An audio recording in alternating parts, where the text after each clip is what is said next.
Okay, this is like a kind of a real life scenario of how auditors would go through to audit a sales and collection cycle for, I'm going to just pick two. The textbook actually gives four, but I'm going to just pick the top two for Starbucks and Amazon.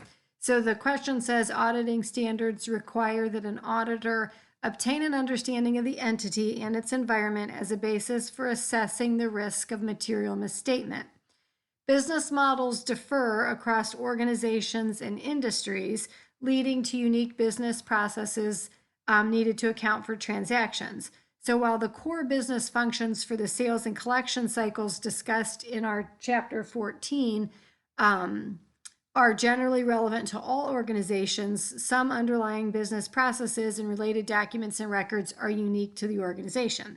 So again, I'm just going to pick two common, the first two, which are Starbucks and Amazon, because we're all very common with both of those. So as we go over to this side over here, we've got our basic function.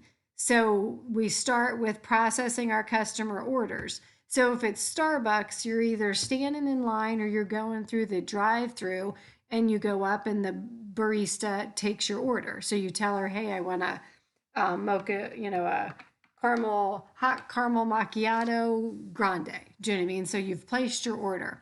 Where Amazon, we go online and we can look through everything and we put it in our cart, and then we go to complete that purchase.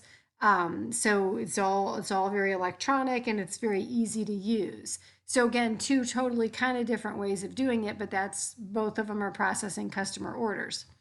Granted credit, obviously at Starbucks, there's no credit. So you're either going to pay cash when you get to the window or you're going to give them your debit or your credit card. Amazon, we obviously can't pay cash because it's all online, but we could put in our debit card or our credit card.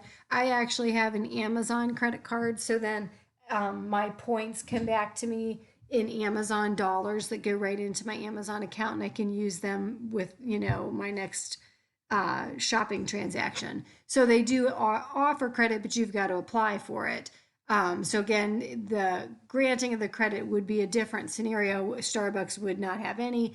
Amazon is going to, again, run like a credit check if they're going to give you that credit card. Then the shipping of the goods, obviously at Starbucks, they're just handed to you. There's no shipping documentation.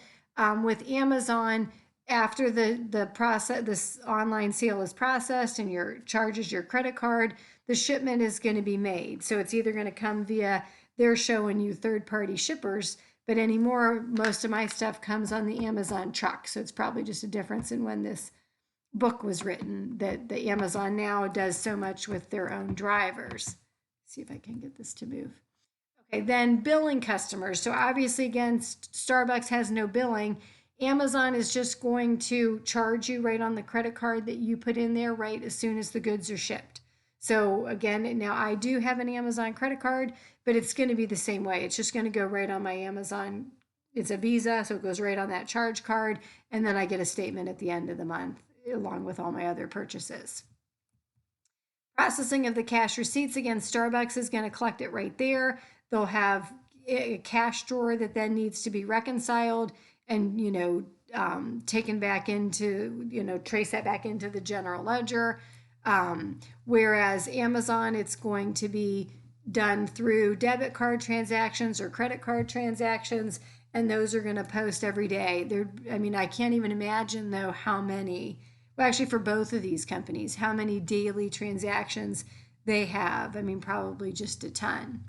Returns and allowances. So really, there's probably not a ton of returns. I suppose if you go, if you got a bad cup of coffee from Starbucks and you took it back to the counter, they would probably credit your account and give you a new cup. Whereas Amazon, you have to then go in and submit to return your product, and then you have to go in there and tell them why. So depending on the reason, sometimes they'll pay for the shipping for it to come back, and then sometimes you have to pay the shipping. And then you'll print out a shipping receipt, you'll take it to FedEx or UPS or one of the drop boxes, and it'll go back. And again, like Amazon, I think too, that with all their returns, I think it goes into what they call their Amazon warehouse. And a lot of them, if they can resell them, they resell them. So they're kind of making their money back. Writing off of uncollectible accounts. Obviously, there would be none with Starbucks because, again, if your credit card doesn't go through, they're not going to give you that cup of coffee. Um, where Amazon, again, would be the same type of thing but then really I feel like that's not even goes directly to Amazon unless you wouldn't pay your credit card bill as it comes due. But it's really not an account directly with Amazon, so they don't have to worry about that either, again, other than the invalid credit card. But I feel with both of these companies, if it's an invalid credit card, that transaction's not going to go out. Amazon's not going to ship it if the credit card doesn't go through, and Starbucks isn't going to hand you that cup of coffee if the credit card doesn't go through. And then providing for those bad debts, again, because it's not really applicable to either one of these, they're really not going to have any bad debts that they have to worry about. So these two companies, again, while they would have major transactions and a large amount of data that the auditors would have to go through, a lot of the business functions that deal with bad debt and billing customers aren't really applicable to either one of them. But again, I think it's just interesting to kind of think that through and think about, the paper trail that does happen with both of them and how would the auditors go through that.